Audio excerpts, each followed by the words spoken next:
Protesting has such limitation. They don't care if we protest and walk through the streets and shout slogans and wave banners. They care if we come together, irrespective of color, creed, gender, sexuality, any of it.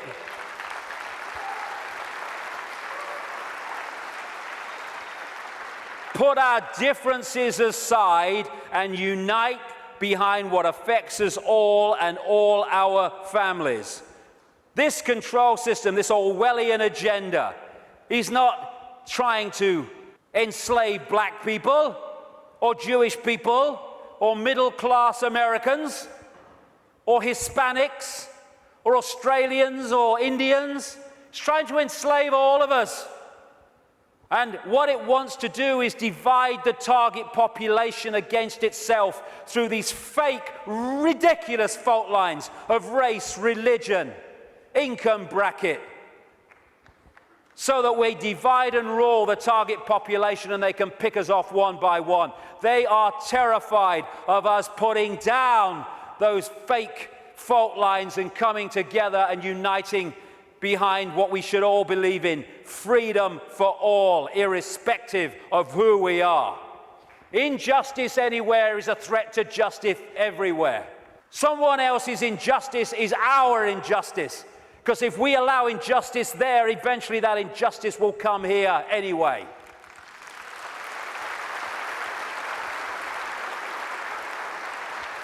In the end, we will remember not the words of our enemies, but the silence of our friends.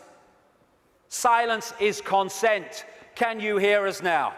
Silence is consent. Because while we're silent on these impositions, the impositions just keep going on and on and on. By our silence, we are acquiescing, even agreeing to them being imposed. The end of silence, the end of acquiescence. If we want to be free, then don't run and hide. Because you can put your head in the sand and ignorance is bliss, but only for a while. You can put your head in the sand because there's a tornado coming. But the tornado's still coming, your bum's in the air. If you lift it out the sand, take responsibility and face it, you can take avoiding action. Ignorance is bliss with a head in the sand, and then, bang, your ass is spinning up in the clouds. Strength does not come from physical capacity, it comes from an indomitable will. Mahatma Gandhi. Isn't it amazing how true that is? How you can see soldiers in uniform involved in truly extraordinary levels of physical courage and what we call heroism. And yet those same people are terrified of saying boo to another guy in uniform who's got more stripes on his arm than he has. Isn't it amazing? Where physical strength can come so easily, and moral strength not. That's to do with the moon matrix and the way that our perception is manipulated. Turkish proverb: a lion sleeps in the heart of every brave man, every brave woman, and it's not really bravery.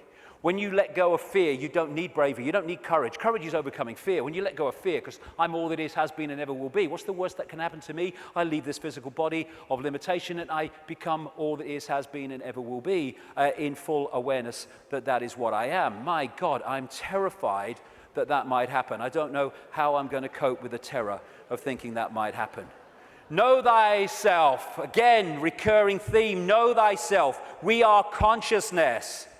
What is there to fear? Death? There is no death. Just putting the telescope down.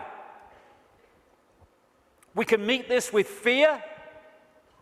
Oh my God, the police state! Or we can treat it with the emotion it deserves.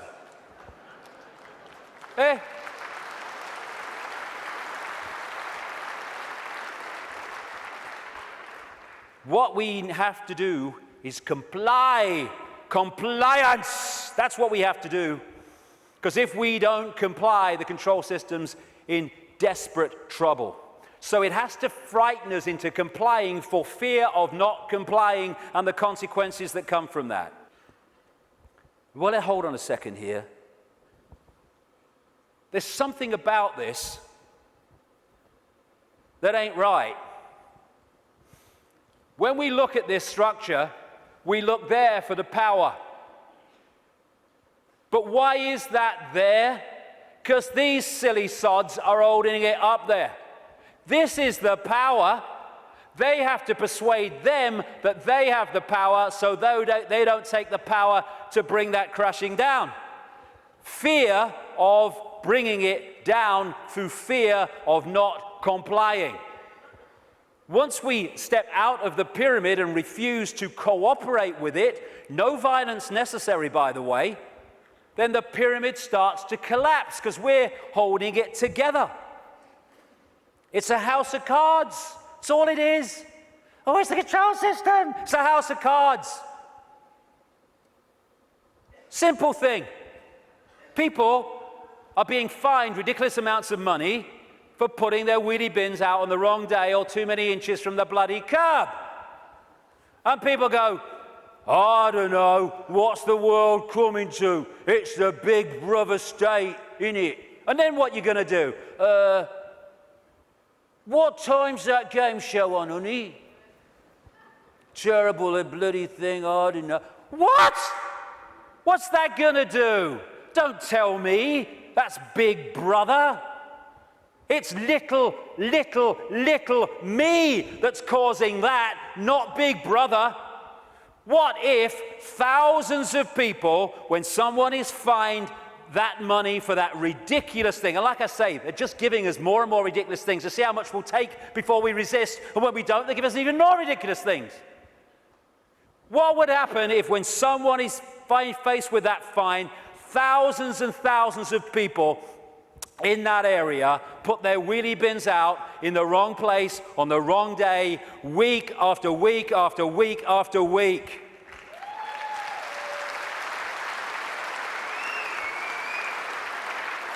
The system couldn't cope. We have the numbers. And I see this, your vote is your voice, be heard. Bollocks it is. How can the vote be your voice when the people you're given the choice of voting for that have any chance of forming a government are standing on the same postage stamp of political policy and perception? There's no choice. We've reached a point now where the vote becomes a voice when we refuse to vote. We refuse to play the game anymore.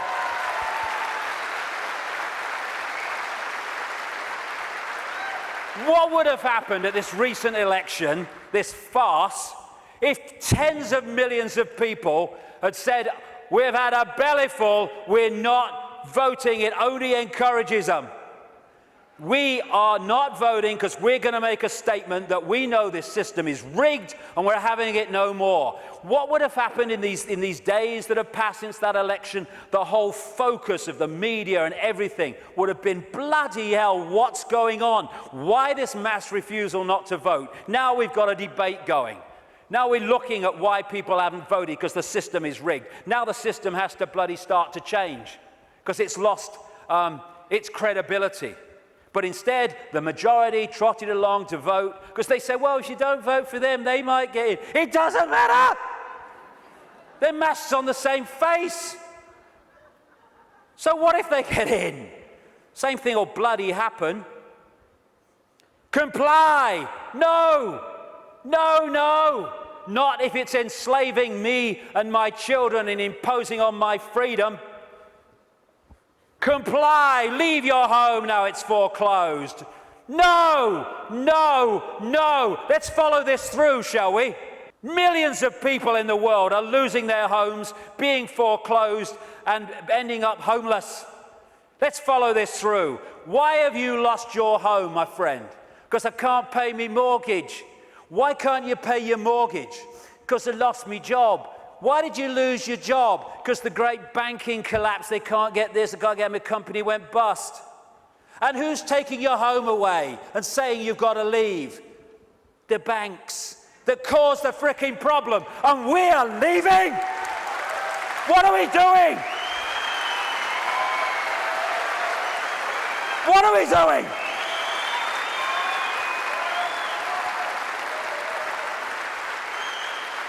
No, we won't leave when the banks have caused the problem and now they're telling us to leave, to take the assets.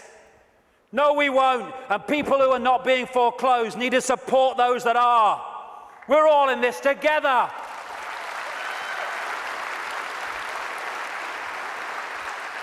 Compulsory vaccinations. No, no, no.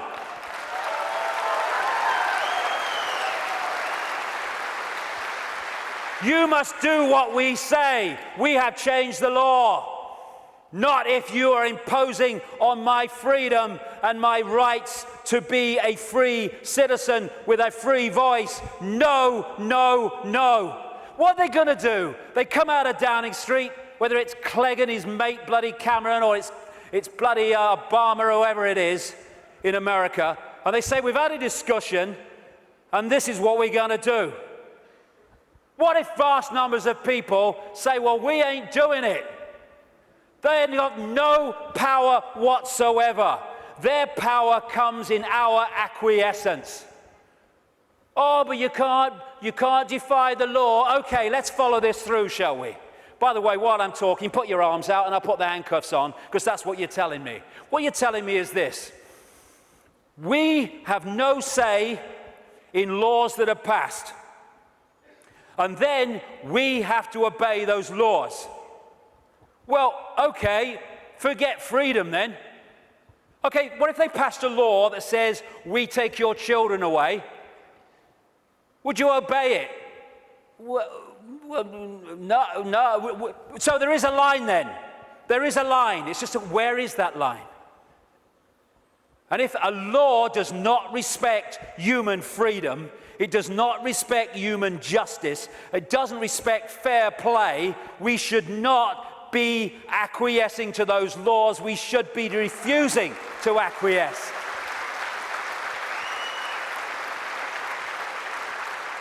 What we need is not compliance, we need a non-comply dance, where we beat to a different drum and we dance to a different drum, where we refuse to acquiesce to this control system that seeks to enslave us even more than it already has.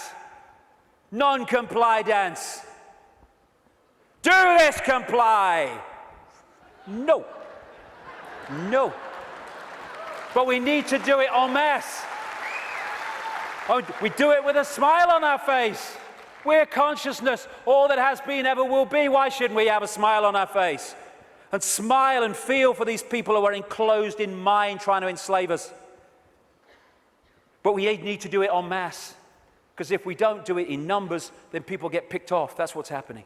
I am all that is, has been, ever will be. You cannot grant me my freedom.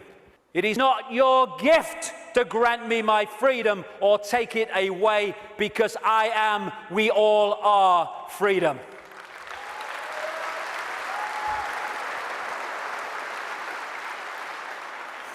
Put another way,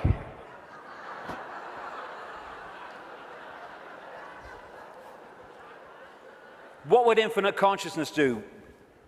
Move perspective, little me, all that is. What would infinite consciousness do in the situations that we face, as against what would mind do? If it's not right, don't do it. If it's not true, don't say it. Absolutely right. You know what would change the world overnight? Is if we as a human race started doing what we knew to be right and just in the circumstances that we face, instead of making those decisions as so many people do and have long done on basis of what is right for me in this circumstance that I face. Okay, the just thing to do might not be in the moment the best thing to do, but it's the just and right thing to do.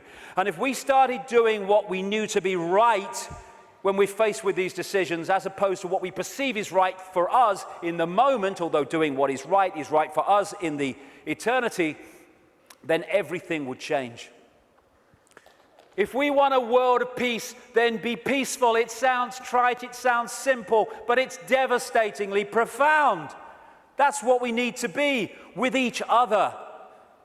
You know, we have people going on anti-war marches who are hurling abuse at each other in their relationships and stuff like that. If we war with each other, then the collective version of that is warring collectively. If we want peace, let's be peaceful. If we want a world of kindness, then let's be kind. And it must come, for goodness sake. It must, if we're all kind to each other. We live in a kind world. Martin Luther King said, cowardice asks the question, is it safe?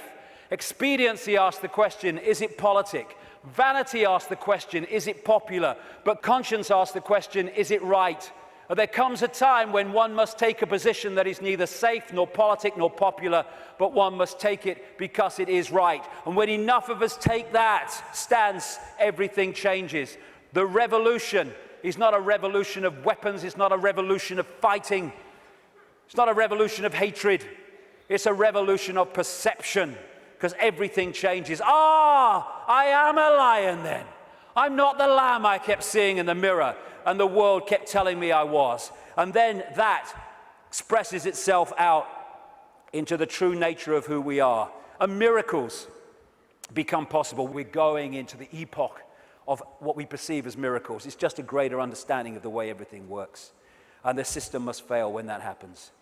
We're being offered, the truth vibrations are offering us in this time, the chance to open the key to our minds, the key to our hearts, which have long been closed by so many people, the key to the freedom on a level that we cannot comprehend, because until we expand our consciousness, we cannot be aware of the true nature of what freedom is. It's not even what we perceive in this world.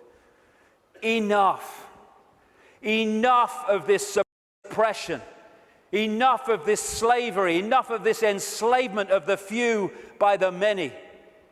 As the poet Shelley said, rise like lions after slumber in unvanquishable number. Shake your chains to earth like dew, which in sleep had fallen on you. Ye are many, they are few. Enough! It's time to fly. It's time to fly. Thank you very much. Thank you. Thank you for coming. Thank you. Let's get on with it. Thank you. Thank you for coming. Thank you for coming. Thank you.